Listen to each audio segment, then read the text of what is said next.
880, the one and only Howie Rose. Thank you. And good evening, everybody. Welcome to an evening that, quite frankly, is long overdue.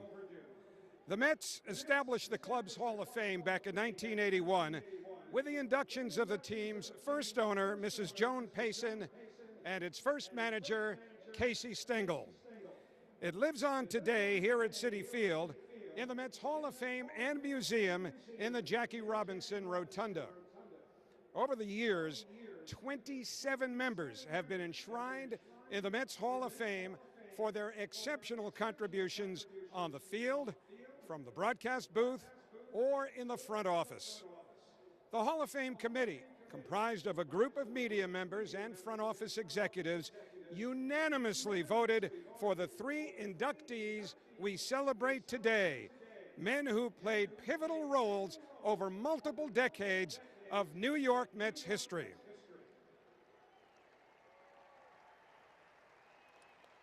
Joining us for tonight's Hall of Fame ceremony are the families of today's honorees.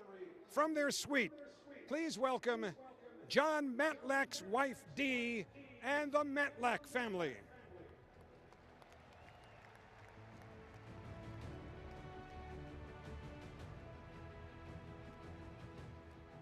Ron Darling's wife, Joanna, and members of the Darling family.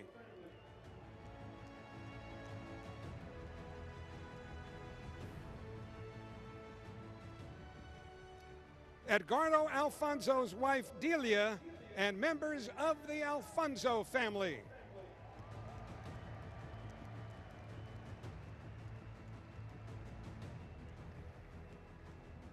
And members of the Jackson family.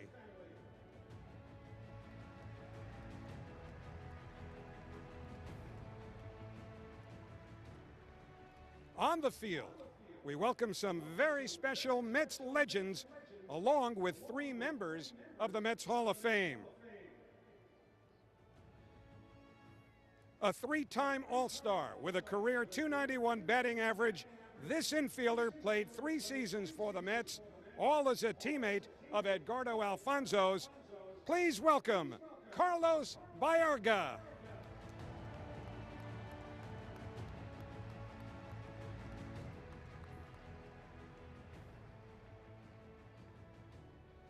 This Connecticut native was the first manager to lead the Mets to consecutive playoff appearances in franchise history.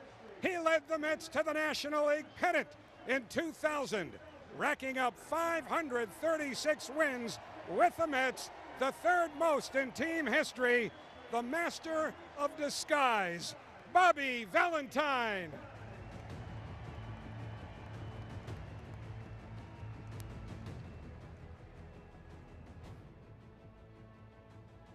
The greatest home run hitting catcher of all time, invigorated this franchise when it was acquired on May 22nd, 1998.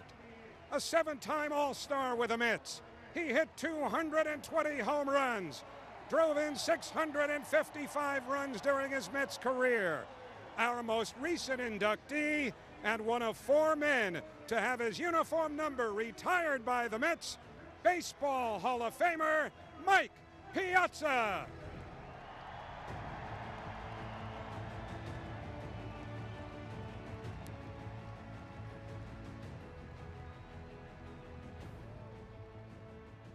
This man spent his entire 18-year big league career right here in Queens, playing for the Mets from 1962 through 1979. He's still the club's career leader in games played, and he belted a home run in Game 3 of the 1969 World Series. Original Met and New York native, Eddie Kranepool.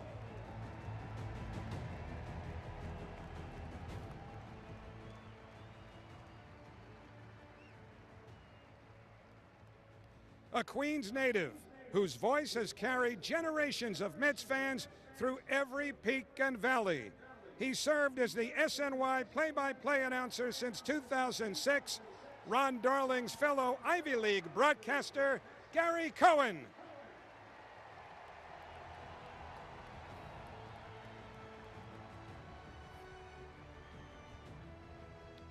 Elected to the Mets Hall of Fame in 1997, this five-time All-Star led the Mets in hits for 4 consecutive seasons and earned 11 consecutive Gold Gloves, the most by any first baseman in Major League history.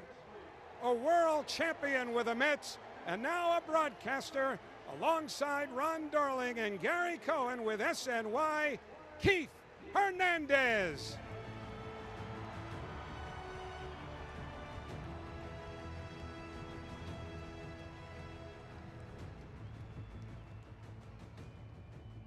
A 3-time Gold Glove Award winner, this native of Cuba spent 7 seasons at shortstop in Queens, playing in one of the greatest infields ever, alongside Edgardo Alfonzo.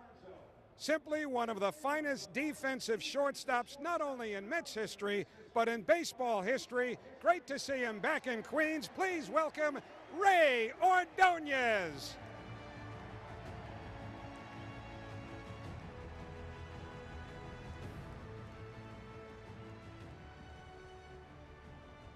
And now let's take a journey through the decades to meet the New York Mets Hall of Fame class of 2021.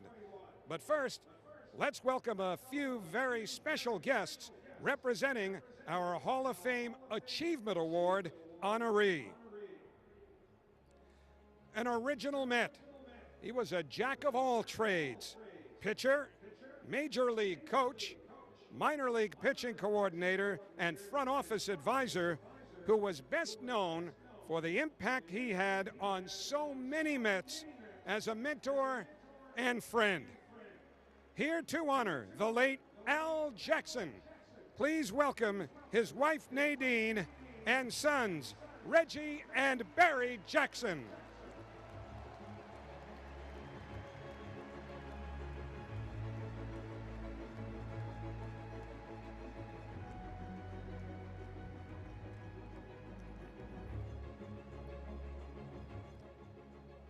We start in the 1970s with our first inductee, a 3-time All-Star and co-MVP of the 1975 All-Star Game. He ranks in the top 10 in Mets history books in wins, complete games, ERA, strikeouts, shutouts, and innings pitched. He was the 1972 National League Rookie of the Year and helped the Mets to the 1973 National League pennant with a 1.40 ERA in 4 starts during the postseason. Only 5 National League pitchers earned more wins than him from 1972 through 1976. He led the National League in shutouts in 1974 and 1976. Please welcome John Matlack.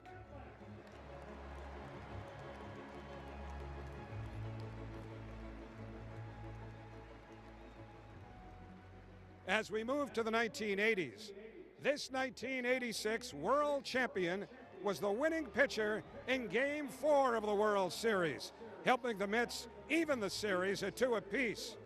One of the pillars of the Mets pitching rotation in the 1980s, he ranks 4th in team history with 99 wins and remains in the top 10 in club history in complete games, innings pitched, strikeouts, and shutouts. An All-Star in 1985 and a Gold Glove winner in 1989, and, as you know, a Mets broadcaster on SNY since its inception in 2006. Ladies and gentlemen, Ron Darling.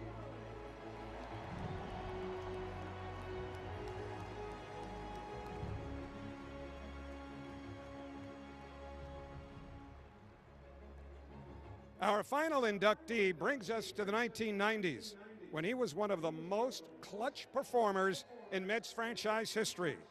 He holds Mets postseason records for hits, runs, and runs batted in.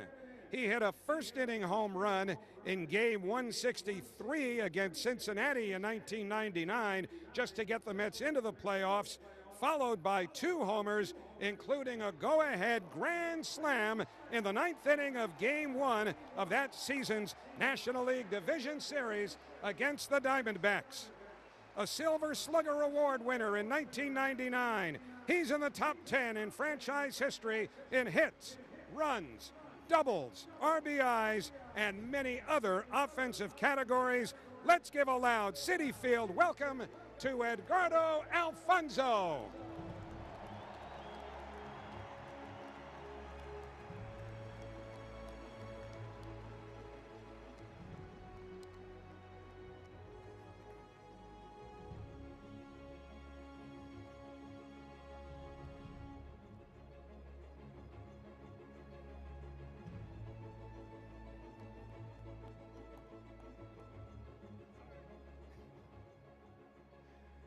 Ladies and gentlemen, the Mets Hall of Fame class of 2021.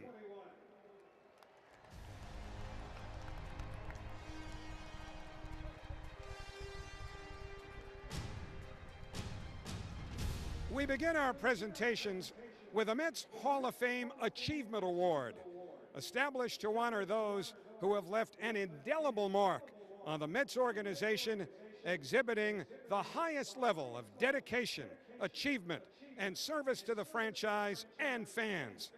This year's recipient of the Mets Hall of Fame Achievement Award is an original Met. He joined the organization prior to the 1962 season and spent 50 years in a Mets uniform. The 5'10" southpaw was a mentor to many after his playing days, with a personality that simply outshined any stat. He ranks 5th in franchise history with 41 complete games, and his 10 shutouts with the Mets are tied for 6th most in franchise history with his mentee and one of today's inductees, Ron Darling. Let's take a look back on his career.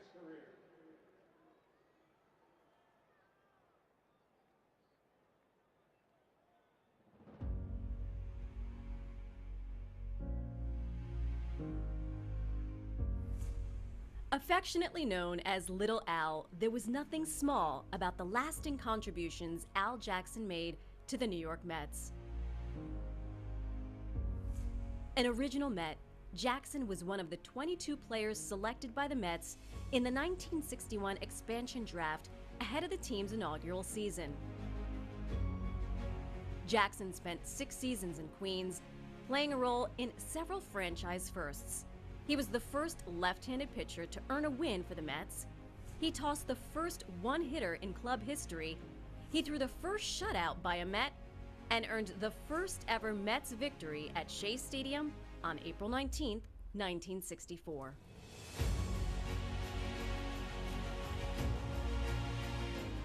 Following his playing days, Al returned and served in several roles. He was a front office advisor, a pitching coordinator, and a coach on Bobby Valentine's staff, helping guide the club to consecutive postseason appearances for the first time in franchise history. And no matter the title, Al was a role model and a friend to everyone he came across in his 5 decades with the team. He defined what it means to be a Met both on and off the field. And we thank Al for his contributions to the franchise by honoring him with the Mets Hall of Fame Achievement Award.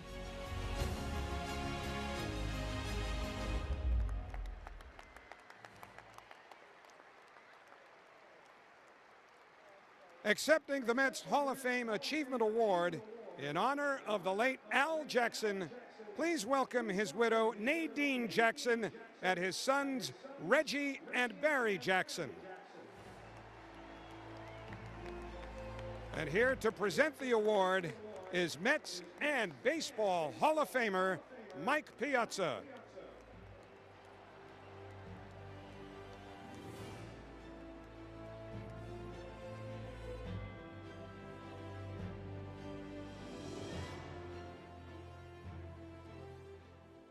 And now, The three members of the Mets Hall of Fame class of 2021 will receive their plaques. Each inductee will be welcomed into the Mets Hall of Fame by a teammate and friend, some who even share this honor. Each plaque will then be unveiled in the Mets Hall of Fame. We go back to the 1970s with our first inductee. Please direct your attention to City Vision before we welcome John Matlack up to the podium.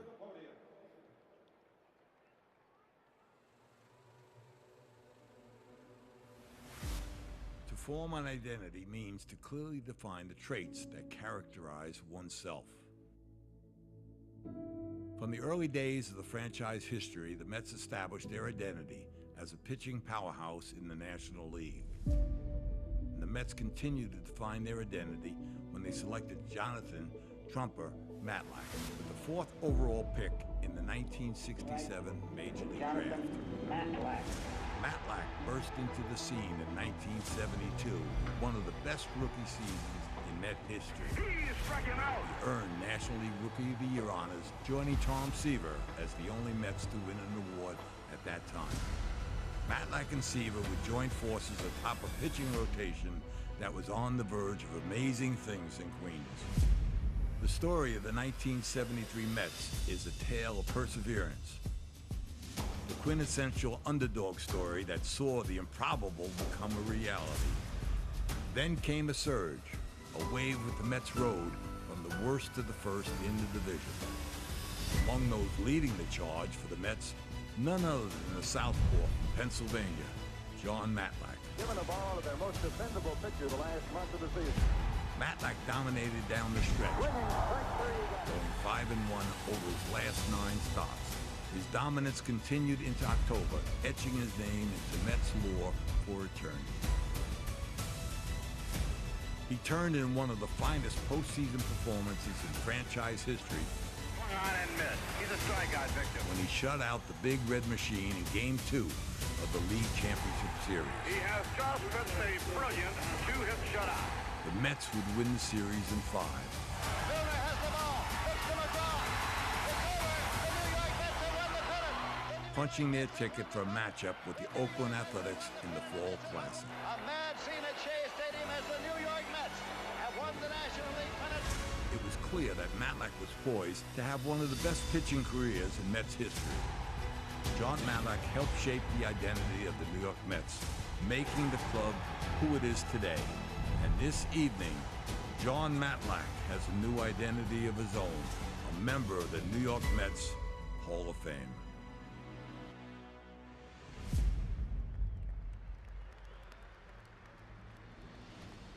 Presenting John with his replica plaque is Mets Hall of Famer and former teammate Ed Kranepool.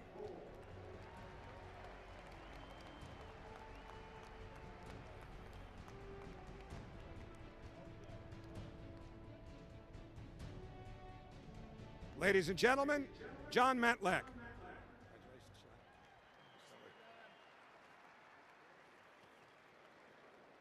Thanks, Howie. Ed, appreciate it. Fellow inductees, baseball fans, I've had a very fortunate life. Fortunate to have been born to parents who understood and allowed a young boy's desire to play sports, many times ahead of trips to grandparents and other family outings. Fortunate to have had a mom who cooked meals at odd hours, washed and prepared uniforms, and then stayed home and not watched the game, at least in the early years, because I was too superstitious.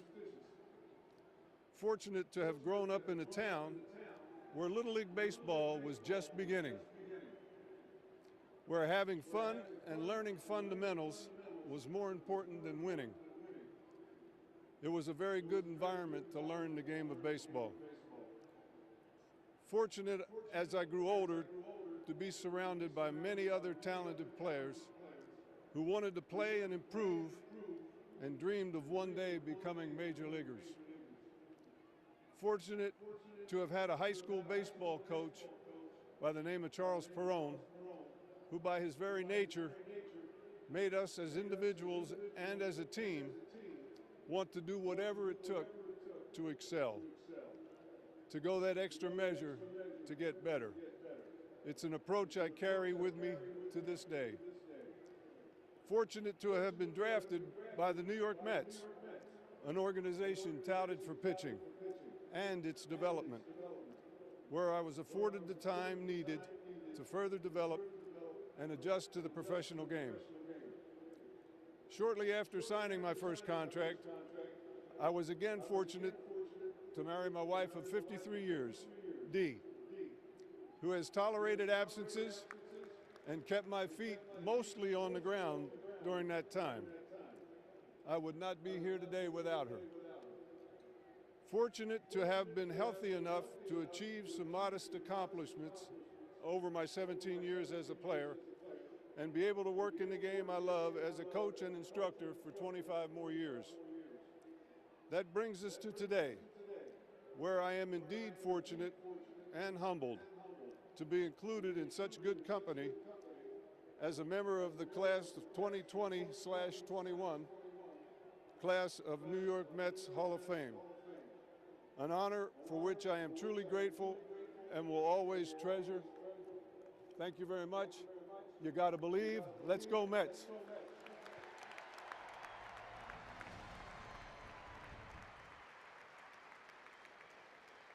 Thank you, John, and congratulations.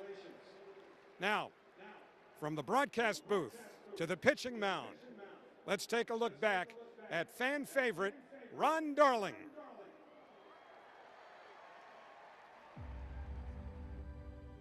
The road to being a champion is a demanding path, one that only the greatest can overcome. From Honolulu to Millbury, Massachusetts, Ron Darling was taught by his parents to strive for greatness and to keep his eyes and mind open to everything else. The Mets have won the World Series. These attributes led Ron Darling to the pinnacle. The dream has come true. To be that champion. This is Ron Darling's story. When the Mets acquired Ron Darling from the Texas Rangers in April of 1982, few realized it was a deal that would pay dividends for the franchise for decades to come. The Mets weren't only acquiring a standout pitcher, they were acquiring the consummate gentleman, a man who would become a New York icon. Darling is coming to the wire like a thoroughbred. He struck out this side. Ron was a backbone for our rotation in the 80s, winning double-digit games for 6 straight seasons from 1984 through 1989. In 1985, Ron was a National League All-Star, and the following year, he was a catalyst for a legendary pitching staff and our club that was simply amazing. On the biggest stage, Ron came up aces in the '86 Fall Classic. After starting Game 1 at Shea, he took the mound for Game 4 at Fenway, helping us even the series at 2, and as you know, the series ended in ecstasy on the Shea mound. Decades later, Ron's 99 wins are still the 4th most by any pitcher in Mets history, and his 1,148 strikeouts ranks him 7th all time. His resume speaks for itself: an All-American, an All-Star, a Gold Glover, an Emmy Award-winning broadcaster, and a fan favorite to the orange and blue faithful. It takes a special individual to perform under the bright lights of this city. And only the best can say they've won in the Big Apple. That's why we call Ron Darling a champion.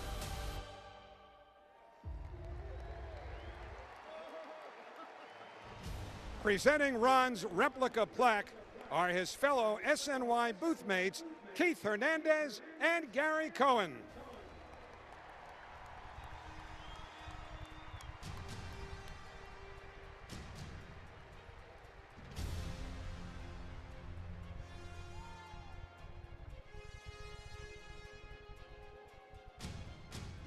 Ladies and gentlemen, Ron Darling.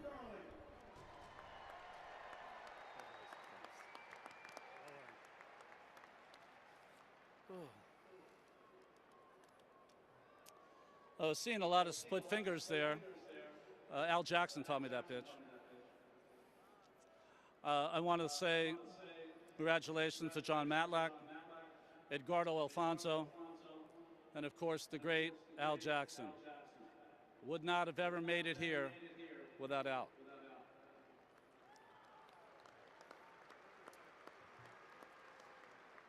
I'd like to thank the Mets front office for all that they've done to make today. Thank you. I want to thank Gary and Keith, who are the big brothers I never had. Can you imagine I get to work every day with those two? Such an honor. My parents are here. They're sitting up there somewhere. 38 years ago, they watched me start a game in Flushing at the other stadium. Thanks, Mom and Dad.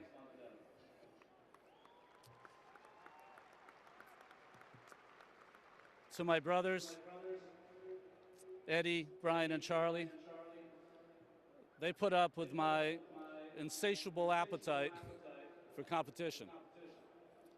I would pull them away from their TV shows and Army men to somehow play some sport at any time. Thanks, guys.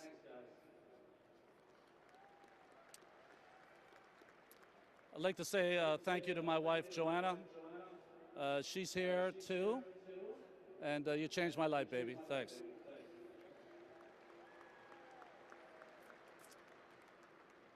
I want to thank my sons. I got 3, Tyler, Jordan, and Cassius. It's not always easy having a father who is a public figure, but they've done it with grace. Thanks, boys. I also wish this wonderful ball club that I have an honor to watch every night. And I want a championship season for them. They got a championship manager, championship ownership group, and they have championship players. Can't wait to watch it.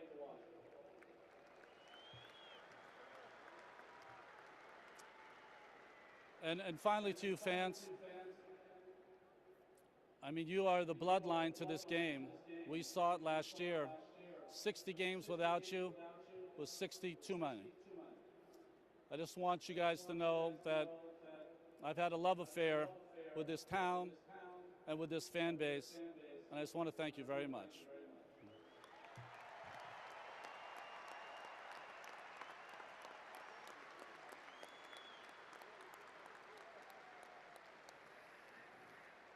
Thank you, Ronnie. Congratulations again. Finally, we walk down memory lane with Venezuela native and all-star infielder Edgardo Alfonzo.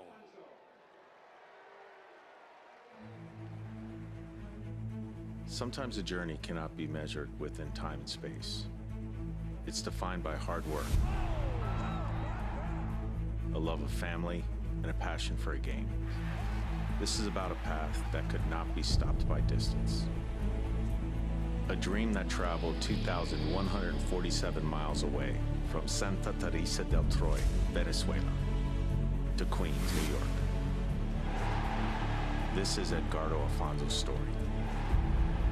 Signed as an amateur free agent in 1991, Edgardo quickly made his name known through the minors, leading him to make his major league debut in 1995. Edgardo Alfonzo at him for the first time. In the 8 years he called New York home, Edgardo embodied the meaning of the word consistent.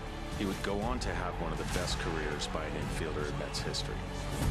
1,136 hits, Mets postseason records for hits, RBI, and runs scored. A Silver Slugger Award winner in 1999 and an All-Star in 2000, when he hit a career-best .324. But a player's drive cannot be exemplified by the back of a baseball card. You become a hero to a fan base by delivering when it matters most. And that's what Fonzie did. As we had deep playoff runs in 1999 and 2000, in large part to Edgardo's postseason brilliance. He slammed his way into the hearts of teammates and fans and put his name into Mets history. He was part of the greatest infield ever and was the catalyst on a great 2000 team, hitting .444 in the NLCS, helping us reach the World Series. Mets are going to the World Series. That's a gunner for Edgardo Alfonzo. He gave us countless moments and memories. Fair ball. Edgardo Alfonzo is 6 for 6. And the one number we defined Edgardo's story by is that number 13 was on the diamond. Rips it into left field to tie the game. For the orange and blue when it always mattered most. Alfonzo gets the bag for one. Relay the triple play! Thank you, Fonzie, for taking us on that wonderful journey.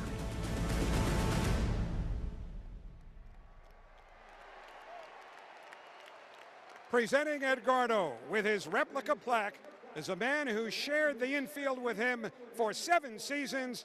Please welcome Ray Ordonez.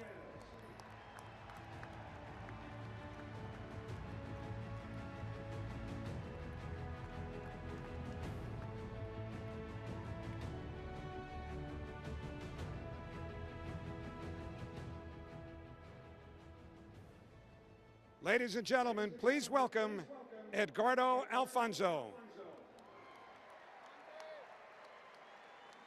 Congratulations, Fonz. Thank you, Howie. Thank you. Thank you so much. Thank you, Howie. Hello, New York.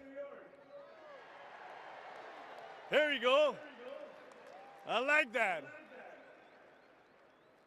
First of all, I just want to thank the Lord for this great opportunity, this great blessing to play baseball.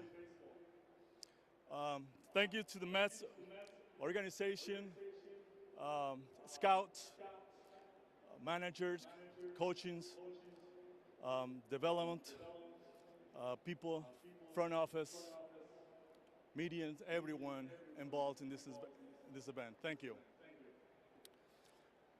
I also want to remember Shannon Ford, a dear friend who we lost way too young. Shannon, he always want to be in our heart. She was a great girl, and we're coming out together in 1995. Thank you to my teammates through the years, guys. Baseball is a tough game, and nobody can play alone. You guys make that easy for me. Thank you. I also want to congratulate John, Matlack, Ron Darling, and of course, Al Jackson, one of the greatest I ever had. Congratulations, guys.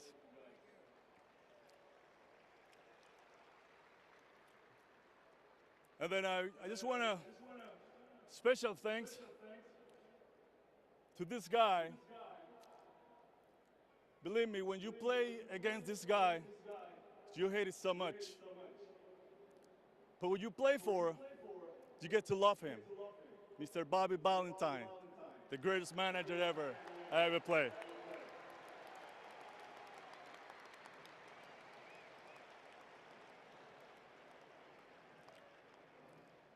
To my boy Carlos Barrega and his wife, thank you, Carlos, to come. Carlos was a great teammate inside and outside the field. Thank you. Where's my crazy? Oh, there he is. You guys know this guy. In 1994, I was playing shortstop every day in AA. And the Mets signed this kid from Cuba.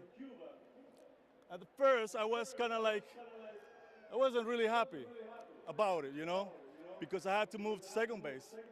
It turned out to be the best move I ever made in my life, because I became one of the great infield ever, along with Robin Ventura, Ray Ordonez, and Johnny Ollie. All there was a guy. Thank you, Ray, for coming today, man. Appreciate it.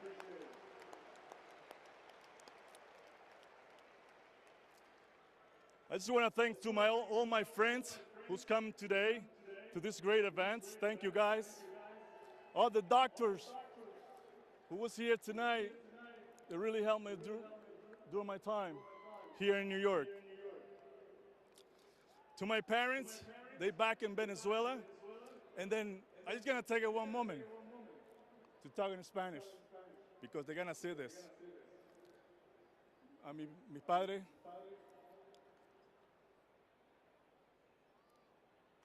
quiero agradecerle por todo lo que hicieron por mí, por mis hermanos, que este momento tan especial para ellos también. Thank you.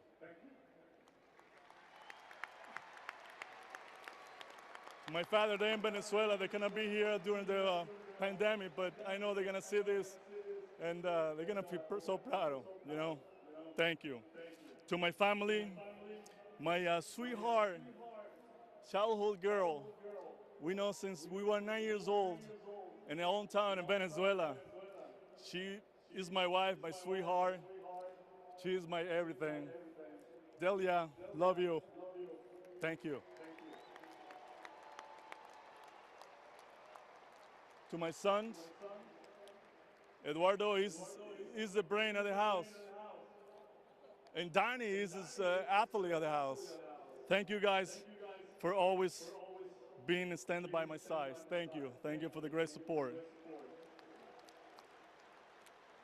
To my brothers, they're back in Venezuela too.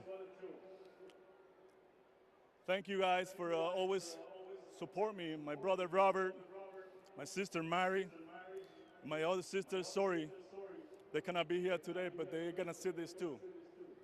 And I just wanna special thanks to one guy. He always taught me how to play the games of baseball. This guy always supported me. He was my hitting coach through my career here in New York. He taught me how to be patient on the home plate, how to be clutch. And, you know, this is my brother, Edgar. Thank you. And his wife, Sharon. And I want a special thanks to one of the greatest. I remember when this guy coming to New York, to the Mets lineup, he made my jobs so easy because I get to see more fastball than anything else. This is my Piazza. Miguelito, thank you, brother. Thanks to this guy, I get to see more fastball and becoming to be a better hitter. Believe me. To my agents, Peter Greenberg, Edward Greenberg, Chris Leibel, guys, thank you so much. Thank you. And they're gonna save the best for last. You guys ready?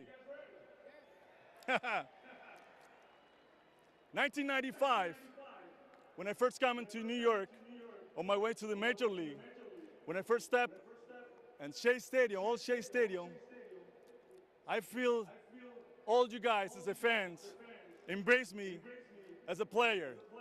I'm never gonna forget that, guys, because you guys are the best fan in the world.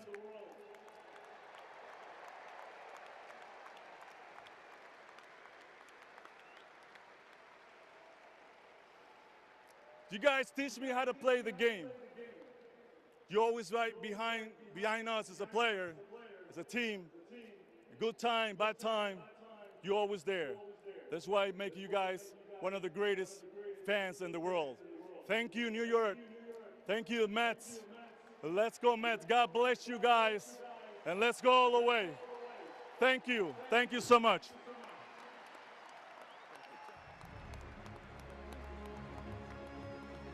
Thank you. You'd never believe he used to be a shy kid when he came up. Well, ladies and gentlemen, the Mets Hall of Fame class of 2021, John Matlack, Ron Darling, and Edgardo Alfonzo. And congratulations to Al Jackson, our 2021 recipient of the Mets Hall of Fame Achievement Award.